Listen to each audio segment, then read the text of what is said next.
வணக்கம் குழந்தைகளே. நான் இன்னைக்கு தன்னம்பிக்கையை பத்தி ஒரு கதை சொல்ல போறேன். கதை இல்ல, கவிதையா பார்க்கலாமா? பாருங்க. நான் கடவுளிடம் கேட்டேன், என்னோட வாழ்க்கையை நான் எப்படி வழிநடத்துவது என்று.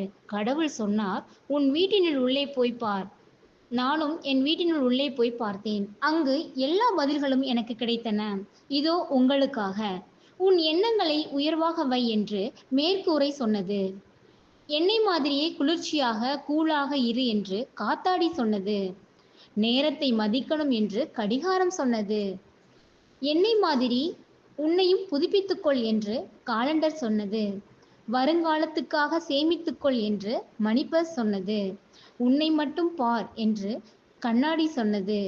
என்னை மாதிரி அடுத்தவர் வாழ்வில் ஒளியேற்று என்று விளக்கு சொன்னது.